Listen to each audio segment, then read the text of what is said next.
Монгол Суу ухааны Манукол академи нь 2009 оны 3 сарын 5-нд анх байгуулагдсан. Найз оюун магийн санал болгосноор үүнийг санаачлаг болгож байгуулсан. Монгол судлалын чиглэлээр, Монгол түүх соёл, Монгол уламжил, заншлын чиглэлээр түүний дотроос хамгийн чухал нь Монгол оюун санааны чиглэлээр олон жил хийсэн судалгааныхаа үндсэн дээр Монгол Суу ухааны Манукол академиг байгуулсан. Суу Монгол ухаан гэдэг бол дэлхий дээр байсан тэр олон түгээмэл зүй ухааны Монголын хувьд бол одоо анхдагч. Өнөөдөр бол зарим нэг судлаачид гэдэг юм уу? Одоо ярьдаг л да одоо Монгол ухаан гэж юу гэдгийг, Англи ухаан гэж юу гэдгийг, Америк ухаан гэж юу гэдгийг тийм бид мэдэхгүй. Ер нь хүн төрөлхтөн нэг ухаантай гэж. Үнэн хэрэгтээ бол тийм биш. Ухааныг бол төрж өссөн газар орно. За мөн үг дээдс нь. За амьдралын хэв маяг нь. Одоо сүсэг одоо шүтлэг бишрлэн гэдэг маш олон зүйл ухааныг өгдөг. Тэр тусмаа суу ухааныг. Тэр мөхөдгөө, сонидгөө, мөнхийн тэр хүч чаддаг гэдэг чинь оюун ухааны чадал. Суу зал гэдэг бол Монгол хүний л оюун ухаан. Түүхэн их сурвалжуудад тэмдэглэсэн болоод монголчуудын ярьдаг суу зал гэдгийн цаана суу ухаан оршдог гэж боддгоо.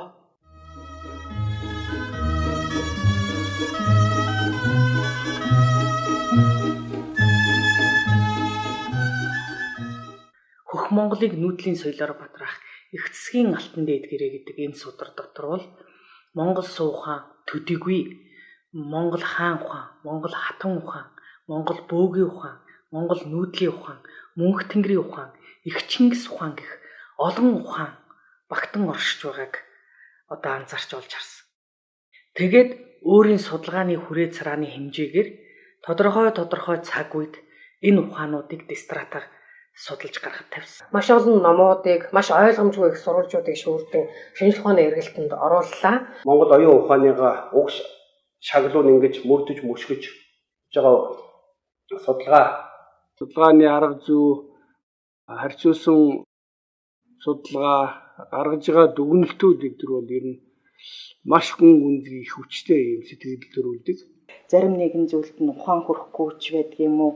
Ийм одоо агуу их одоо ойлголт байдаг. Манай соён гэгэрүүлэгч телевизээр гарахад Монголын их уул тал, Алтай нуруунаас Дорны удам тал, өмнөний цэнгэр сүрсгэлийн хязгаар хүртэл манай алтан чимээгүй ганцхаа даран үзэж өөрсдөө мэдэхгүй ч гэсэн магадгүй бидний мэдлэг юм болов хэмээн эд эсээрээ шимтэж, баярлаж, уйлж, инээж, уурлаж, хорсож яг л жүжиг үзэж байгаа юм шиг энэ мэдлэгийг хүлээж авсан юм аа. Төрийн зүгээс болоод бусад судалгааны байгууллагууд авч хийж чадахгүй байгаа ийм одоо далайцтай зүйлийг одоо судалж Ер нь монголчууд нууц товчоноос цаашаа нэг гарч чаддгүй байсан.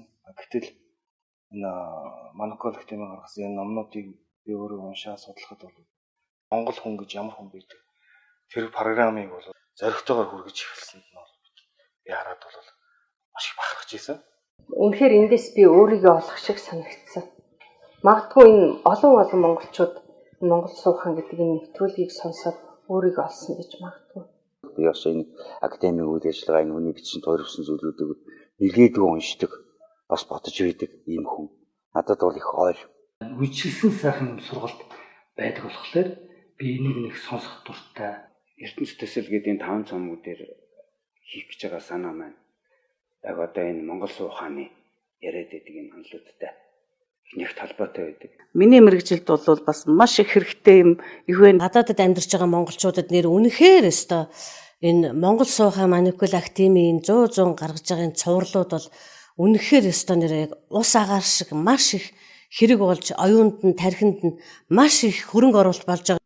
Зохиол бүтээлүүдтэй танилцж, харж, анзаарч үзэхэд гоо бас бодовчтой санаачтай юм их байх юм даа гэж.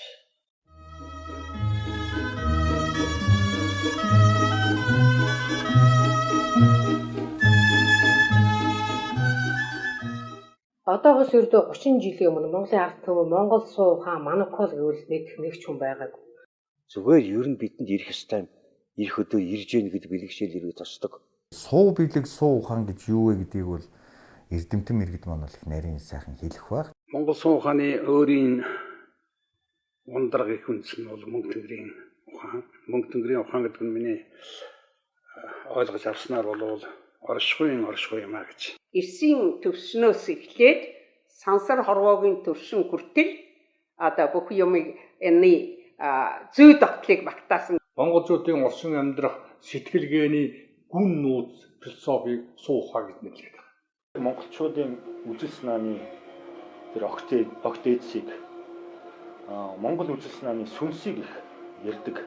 Одоо бодит бос энэ орчин энэ бүхүүл зүйлийг тайлах том төлбөр нь арга байхгүй явж Монгол суу ухаантай холбогдож байдаг. Квантын төвшин хүртэл ингээ явцсан энэ хооронд яг Монгол суу зал гэдэг юмыг гаргаж ирж тавиад тэрнтэй холбосноор гайхамшигтай. Монголын суу ухаан гэдэг нь бол өөрөө таны мэдгүй бие даасан гайхамшигтай тийм тогтцсон. Энэ суу ухааны бүтээлүүд гэж юу хэлж гэнэ вэ гэхээр энэ бол алтан ургийнхны баримтарж явсан бодлого цаашлаад их Монгол улсын төрийн алтан хайрцгийн бодлого. Яг энэ монголчуудын язгуур мөнгө тэнгэр шүтлэхийн суур хөлгөн буюу хүн байгалийн амь холбоо, хүн байгууллагын оюун ухааны буюу сүнсний холбоо, тэрний мөнхийн хөдөлгөөнд оршихуй гэдэг нэлээд сайн томьёолцсон юмнууд байдаг. Суу ухаан бол мөнхөд орших амьдралын дэг юм аа.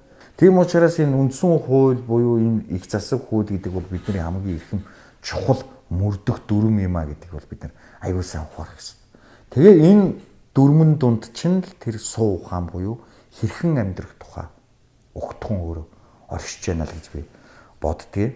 Монгол одоо хаадын жолоодхон урлаг одоо юунд байдгийг, тэрний нөө хав нь хаана байдгийг гэд ингээд уншиж судлах материал хайж явахад хомсгон байдаг байсан. За тэгээд хомсгон байгаад ингээд байсны үр дүнд одоо Манукол академиас гаргаж байгаа энэ олон одоо цуврал лекцүүд, энэ номнуудыг одоо үзээд үнэхээр энэ хаадын их жолоодхон урлаг бол энэ Монгол суу ухаанд байсан юм байна гэдэгт одоо итгэл үнэмшилтэй болсон. Одоо бүх энэ тэр сонин гаргалгаанууд тийм ээ.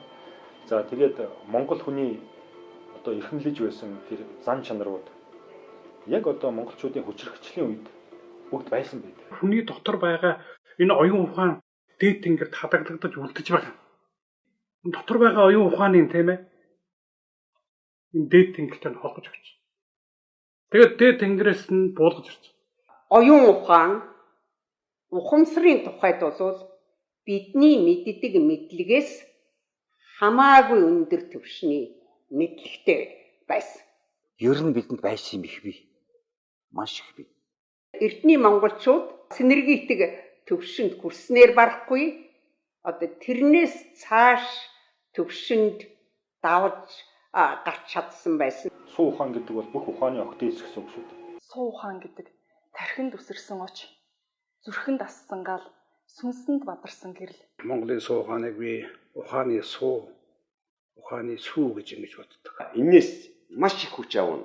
Маш зөв юмыг суран, маш зөв хандлагад хүний оюун ухаан маш их баяжнаа. Өөрөөсөө бусдыг бодох тухай асуудал бий болсноор өөрөө энэ суу ухаан бол мөнхөд оршдог гэж би ойлгодог л. Шинжлэх ухаанаас монголчуудын суу ухаан бол дээгүүр давах хэмжээний ухаан гэж би ойлгодог юм.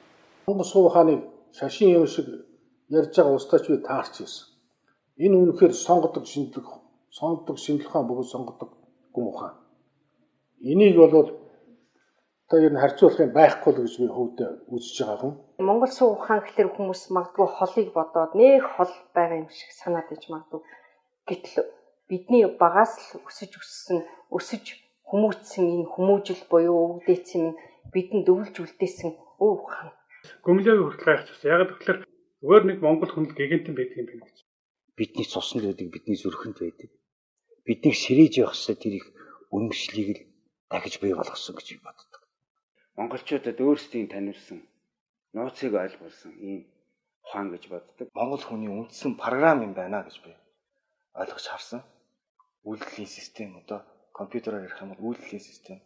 Яагаад тэр хүмүүс буруу байгааг одоо улс хууртайгаар баримттайгаар өгдөөдсөн ухааныг гаргаж хэлж тайлбарлаж ойлгуулж чаддаг болсон. Монголын энэ уламжлагдсан ирсэн өв соёл ухааныг бол хүн бүхэн өчүүхэн ч гэсэн хэсгээс нь мэдэрч одоо ингэж хандаж байгаасаа нүүдлийн соёл, суурин соёлын зэрэгцэн оршиж байгаа ийм одоо өвөрмөц цаг үед бол нүүдлийн тэр өвөрмөц зан заншлыг уламжлуулах асуудал бол тэр дундаа Монгол залуучууд бол нэн шаардлагатай.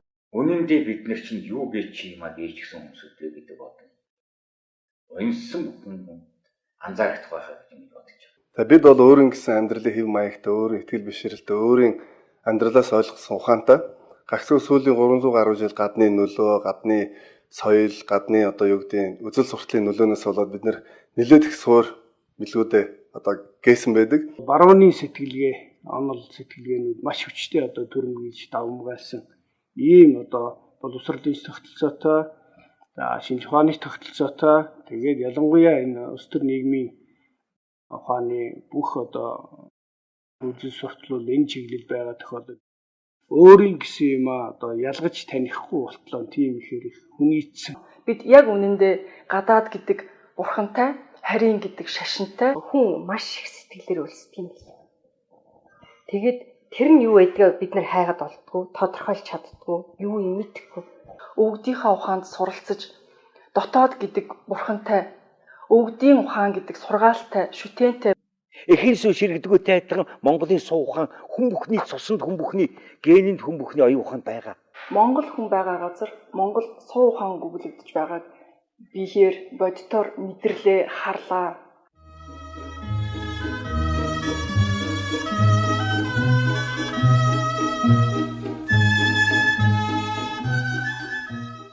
Энэ жил боловсрол соёл шинжлэх ухааны яамны урилгаар Нобелийн шагналт Японы нэр дэвтэмтэн Ноёро Рёжи Монголд ирж лекц уншсан юм а. Тэрээр өнөөгийн шинжлэх ухаан буцаж хүндрэлтэн байгаль руугаа эргэж байна гэж эрдэмтэн судлаачдад анхааруулan хэлсэн. Харьцангуй шинжлэх ухаан хойморт гарч сууж хаад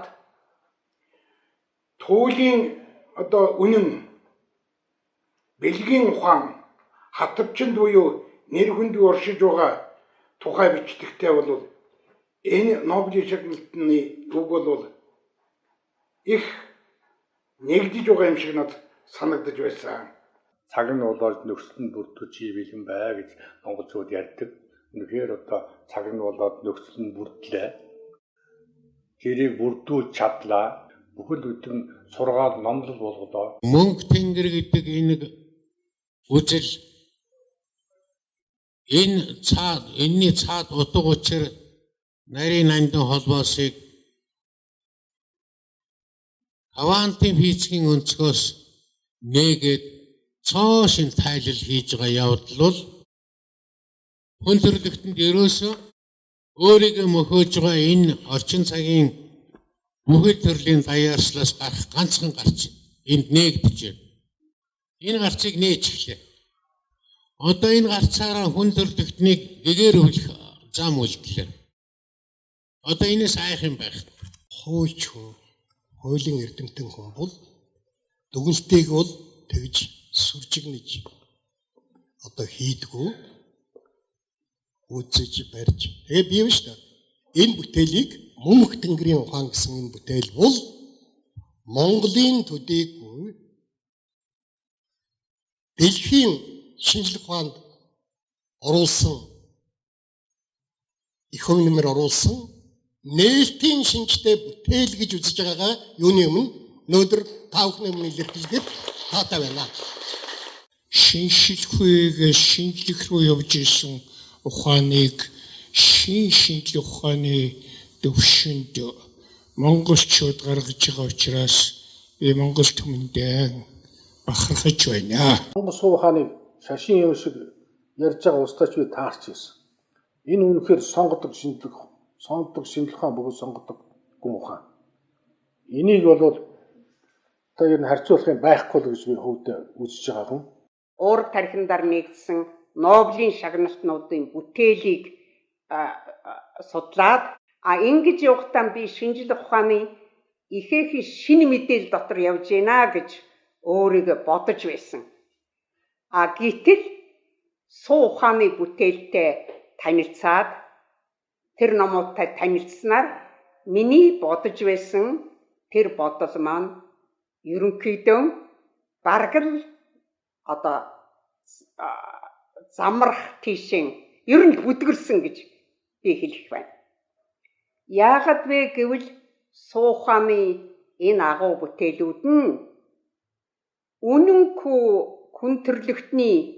хүмүүн төрлөختний бий болгосон оюуны хамгийн өндөр зэрэглэлийн огшин жинхэнэ тансаг баян бүрд надаа гэж би тэгэд ойлгосон.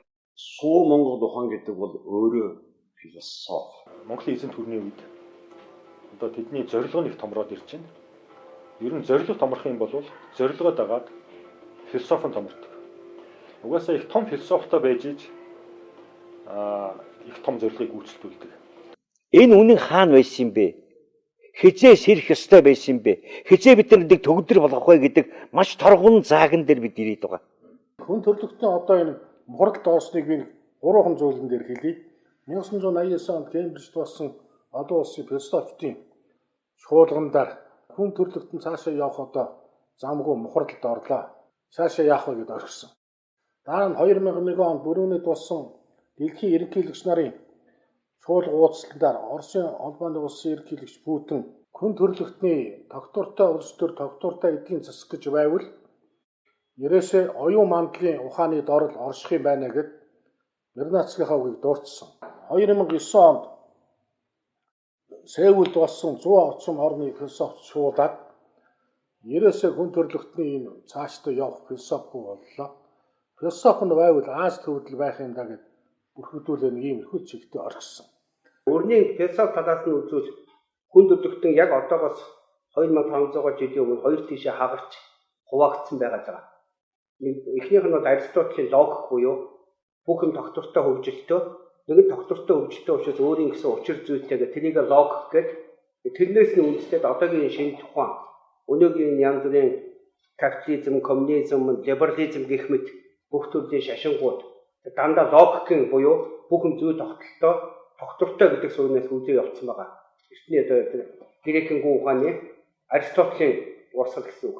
Гэтэл нөгөө талд нь хүн төрөлхтний том алдсан юм нь географийн логисыг алдсан байгаа. Логисийн сайн үзэх юм бол яг өнөөгийн бидний суу ухаан буюу мөнх тэнгэрийн шүтлэг бүх юм тогтворгүй нь өөрөө тогтвортой. Дэлхийн маань ч өөрөө мөнхийн хөдөлгөөнд оршдог, нарыгаа тойроод нартайгаа хамт нэг байрандаа байдаггүй, орчин ертөнд дотор эргээд явцдаг. Тийм учраас альва нэг юмыг тодорхой цаг хугацаа орон зай дээр тогтворжуулж тэндээсээ ямар нэг номдол гарах нь шашин болж хуурдаг учраас тэгдэггүй бүх мөнхийн хөдөлгөөнд байдаг. Тэрийг харин амьд ёс зүй, амьд энэ халуун онгоор тайлаад тухайн үед нь тааруулж ёс болгож хувиргаж их ёс гэж нэрлээд авч явдаг байсан. Тэр монголчуудын агуу тэр мөнх тэнгэрийн шүтлэг ба түүнийг дагагдсан зан үйл амьдах соёлын бүтэн цогц ойлголтыг уган дээр эртний грекийн географийн логос гэдэг дээр томьёолсон байгаа. Харамсалтай нь яг тэр Европод энэ географийн логосыг биш Аристотелийн логикийг аваад явсан учраас ингээ өнөөдөр дахиад мухардсан байгаа. Философигүй нийгмэл мөхөдгийм байна. Яванда гэдгийг дэлхийн улс бүхний түүх гэж хэлдэг. Яг нэг үгээр хэлэхэд амьдрах ухааны философи сэтгэлгээ гэж хүнд байдаг юм болов тэрнийг ээж гэсэн хүмүүсүүд юм байна даа гэж. Үрдэн захаад явцсан түүх бүү мартах түн гэсэн юм их биш монголчуудад. Өнөөдөр бид үнэхээр зөв замаар явж чадахгүй байгаа бол бид өөрсдийнхөө мэдлэгийг л мэдэхгүй байх гэсэн үг. Хэрвээ бид өнөөдөр сэргэн мандаж чадж байгаа бол бид өөрсдийн мэдлэг рүүгээ орч чадж гин гэсэн үг юм аа. Монгол суу ухаан буюу энэ алтан дэд үнний аялгау ингээд гиггүнд гараад ирж байгаа одоо 20 жил болж байна. Явдал бол тохиолдлын хэрэг огт биш. Хүн төрлөختийн сая тэнгэрийн ухааныг монголчуудаар залгахын эхлэл болж байгаа. Дэлхийд багшлах зиндааны ийм одоо үн цэнтэй, ийм одоо өргөн цар хүрээтэй. Гэтэ цаашдаа энэ ухаанд захирагдахгүй хүн төрлөختөнч гэж байхгүй захирагдах л болно. Энд бат итгэлтэй байдаг. Монголын түүхийг яригвал дэлхийн түүхийг ярихаас өөр аргагүй болно гэж хэлдэг. Тийм учраас монголчууд бидэнд бол бахархам сайхан нэг тийм түүхэн зам л. суу ухааныг хэдий ч нэн таньж ухаарн хэдий ч орчин амьдралдаа үүнийг ашиглаж чадна тэр хүн дандаа манлайлагч байдаг. Тийм учраас бид бас энэ нийгмийн зүтгэлтнүүд, сэхэтнүүд, улс төрчид ч гэсэн энэ бүгдийг бол харах ёстой гэж би ингэж бодож байгаа. Энэ академийн үүсгэн байгуулагдсан цагаас монголчуудын оюун ухаанд өргөсөн буян бидний сэрээсих чамдын үнэмшил магадгүй цагийн их буулга байсан байж болно. Монголчуудын ам нишиг байсан байж болно гэж би дотроо бэлгшиж байдаг.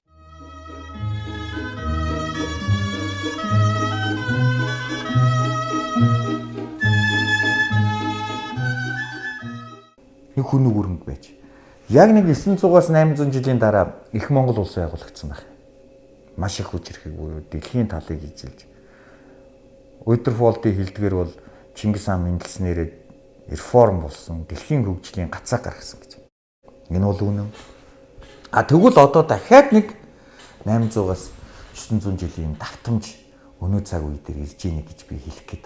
Монголын ард түмэн дахин бадарч одоо сэргэх, хүчрхэг болохын одоо нэгэн хувь нэмрийг бол одоо Манукол академи бол үүсдэж магадгүй энэ даалгавраа хийж яваа гэж ойлгодог. Монголчууд бас Монгол гэдэг ойлголт руугаа гисэрсэн шүү. Тийм өнгө биш шүү дээ. Зүгээр л саяын хүү гэдэг хамтлагийг л хараа л та. Хэдэн сайхан залуучууд. Дэлхийд Монголын тэр чамдын үнэмшлийг тэр чинь өөрөө Монгол суухан шүү дээ. Дэлхийг гайхаж шүү тэр гурван залуу. Энд чинь Монгол суухан явж ирж байгаа. Энийг уламжлуулах гэж Манукол академийн хийсэн ажлын үр дүн шүү дээ. Өнөөдөр Монгол хүмүүс оюун ухаантай сууцалтай гэдэг ер нь дэлхийн нийт хүлээн зөвшөөрч байна. Одоогийн энэ тэмцээн оюун ухааны одоо энэ IQ тэмцээнүүдэд монголчууд маш их өндөр шагнал авч байгаа. Ялангуяа залуучууд хүүхдүүд. Тэгэхээр энэ дээр нэг ийм сүүлийн хэдэн жил тийм ээ. Бид ер нь юу болов? Юу хийв те? Өнгөрсөн 10 жилийн хугацаанд Манукол академи мөнх тэнгэрийн мэдлэг, мөнх тэнгэрийн энэ гайхамшигтай ухааныг шинжлэх ухааны эргэлтэнд оруулах онлайн бүтээлүүдийг гаргаж ирснээрээ үнэхээр тесрэлт болсон. Нүдэнд харагдахгүй, гарт баригдахгүй сэрж байгаа бүхний үнэмшлийн ард бол энэ академи байна гэж би баттай хэлж чадна.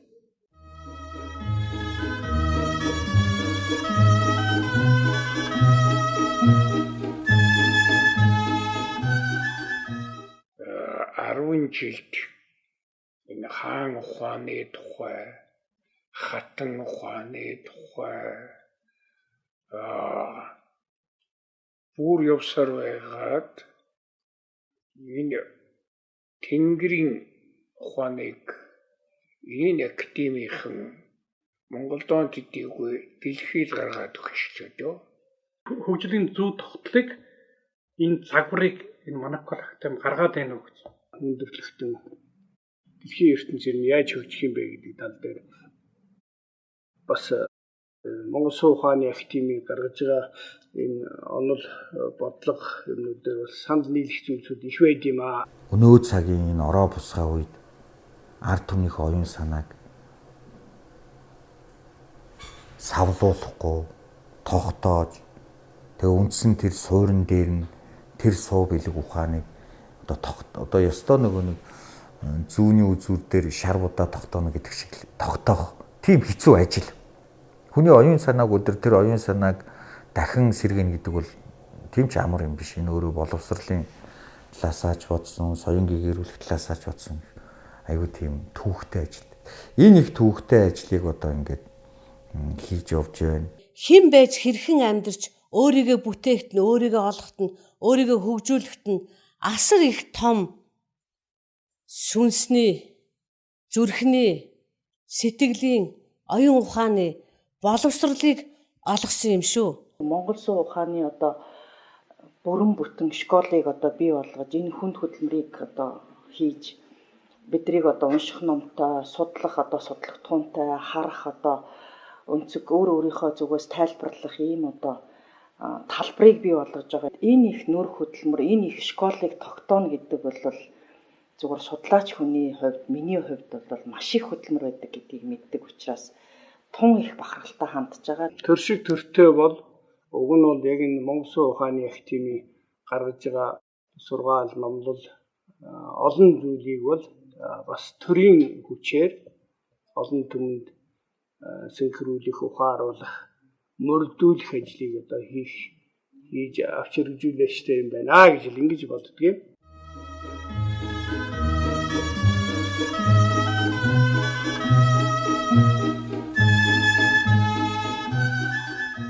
Гадны улс орноос, гадны философоос, гадны онолоос гэхээсээ илүү өвгдээцийнхаа өвлүүлж ирсэн тэр сургаал, тэр оюуны бие тусад тэр өвийн асуудал дээр бол анхаарах, судлах, таниж мэдэх, уламжлуулах шаардлага бол зайлшгүй тулгараад байна.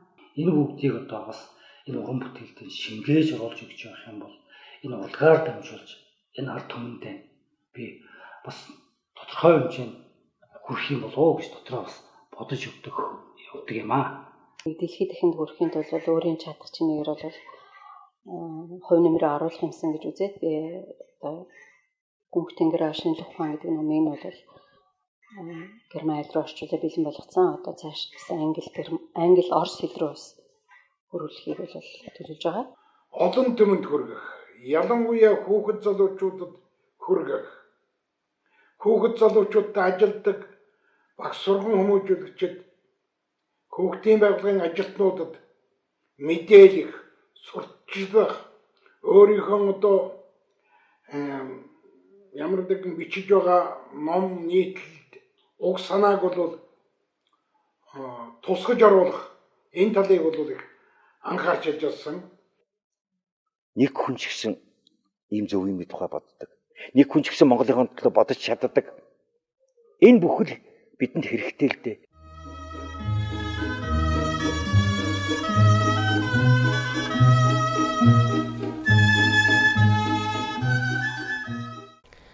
Аливаа үндэстэн ард түмэн үүслийн нэг үндэстэй байдаг. Тэгвэл оршин амьдрах хүн явцад үүслийн нэг үндэсээс гадна оюуны нэг үндэстэй болдгийм байна. Монголчуудын хувьд оюуны нэг үндэстэй болсон тэр зүйл нь Монгол суухан байжээ. Монгол суухан маань Монгол туурхтны хэмжээгээр нэлээд төгсөн, тархсан, дэлгэрсэн. Ялангуяа хөх Монголын хөх нуурын монголчууд, Шинжаан монголчууд, за Оросын Бурайд, за дээрэс нь Сүбий монголчууд, Жаняшигийн монголчууд гэдэг энэ академийн үйл ажиллагаа бол бидэнд бол их буян өгсөн дөө. Их хэмиг сэрээс бидэнд төдийгүй Монгол толготнуудаа гайхшигтай их хувь ирүүл болсон гэж боддог.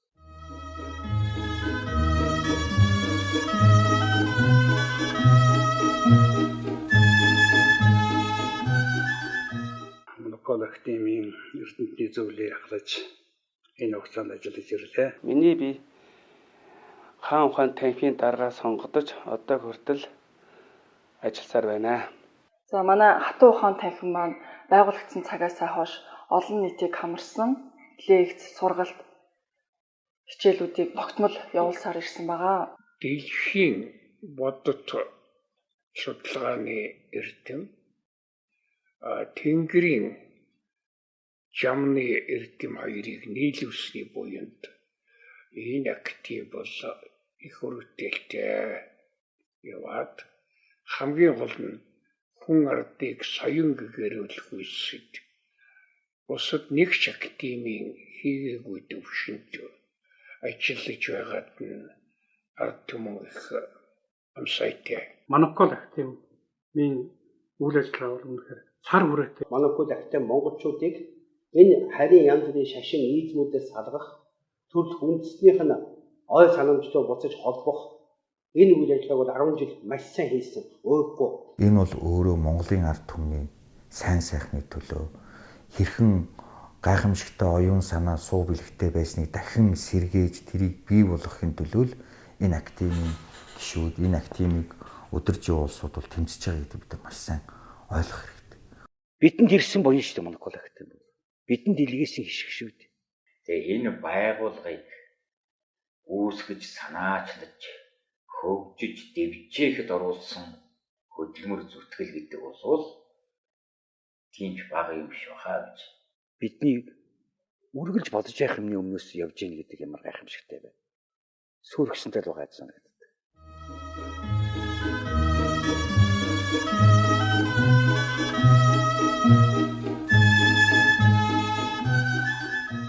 Тэгэхээр Манукол академийн 10 жилийн ой гэдэг бол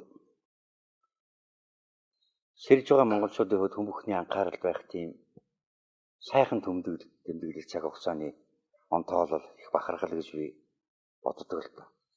Монголчууд өөрсдийгөө олсон, өөрсдийгөө таньж мэдэж эхэлсэн 10 жилийн Манукол академийнхаа нийт хамт олонд 10 жилийн баярын мэндийн ташрамд хүргэж байгаадаа их таатай байна. Хүмүүсийн сайн сайхны төлөө оюун санаа гэгэрүүлэх юм заа ариун үүсдэн их илүү их амжилтыг хүсье өрөөё.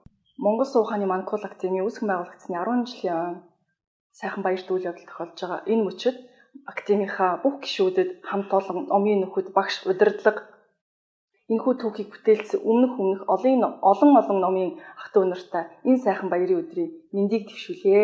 Та бүхэнд амьдралд нь аз жаргал сайн сайхан бүхнийг хүсье өрөөё.